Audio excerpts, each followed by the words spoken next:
Nel nome del Padre, del Figlio e dello Spirito Santo. Buongiorno ragazzi e buona settimana. Oggi celebriamo la giornata dell'Europa. Come vedete, stiamo registrando questa preghiera davanti all'altare dedicato alla Madonna, a Maria, nell'anticamera del Rettore, e vicino abbiamo messo la bandiera dell'Europa. Immagino che immediatamente sorgerà un sorriso in voi e anche la domanda: ma perché questo accostamento così particolare, così strano, sicuramente inconsueto? Siamo abituati, pensando all'Europa, a parlare di laicità, a parlare di politica internazionale, specialmente, ahimè, in questo periodo di guerra e di conflitti. Perché questo accostamento? Vorrei oggi celebrare con voi la giornata dell'Europa, ricordando che la bandiera europea riporta in sé due elementi fortemente ispirati al cristianesimo e in modo particolare proprio ispirati a Maria. Sì, perché la bandiera, come tutti sappiamo, è di colore blu e riporta 12 stelle.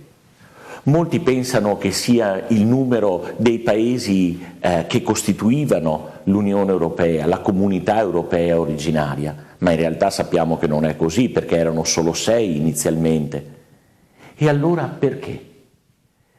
La risposta la troviamo nella storia. L'ideatore di questa bandiera è stato un certo Heitz, un funzionario francese al quale spettava scegliere i bozzetti che venivano mandati da coloro che avevano deciso di concorrere appunto alla configurazione dello stendardo della nascente comunità europea.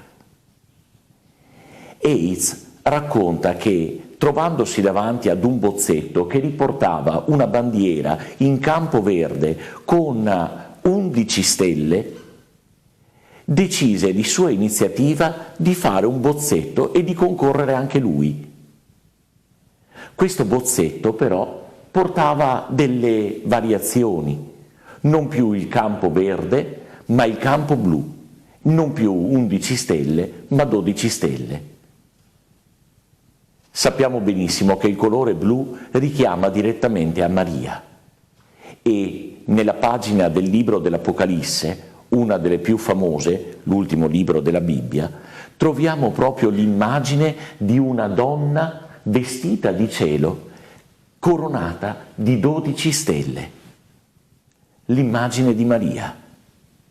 Heitz era fortemente devoto a Maria e quasi per scherzo volle appunto concorrere anche lui e il suo bozzetto anonimo risultò vincitore. Può essere un semplice aneddoto, ma a me piace pensare che dietro a questa casualità ci sia la provvidenza. Affidare a Maria il nostro continente, i nostri paesi a colei che ci è madre, a colei che viene invocata dalla liturgia cattolica come Regina della Pace, significa affermare i valori fondamentali che stanno alla base dello stare insieme dei popoli d'Europa e riscoprire anche le radici cristiane che hanno sempre connotato il nostro continente.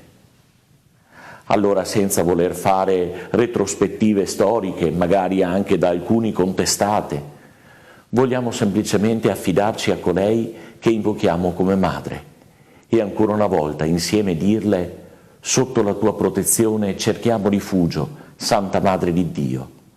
Non disprezzare le suppliche di noi che siamo nella prova e liberaci da ogni pericolo, o Vergine gloriosa e benedetta.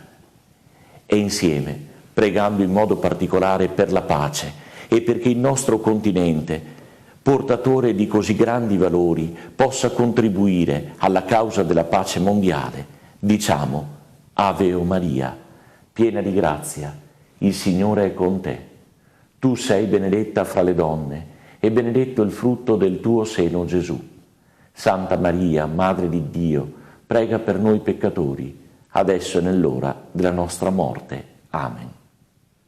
Nel nome del Padre, del Figlio e dello Spirito Santo. Amen. Buona giornata, buona settimana e chissà che sentiamo tutti la gioia di essere cittadini d'Europa, portatori di quella grande civiltà che ha caratterizzato il nostro continente.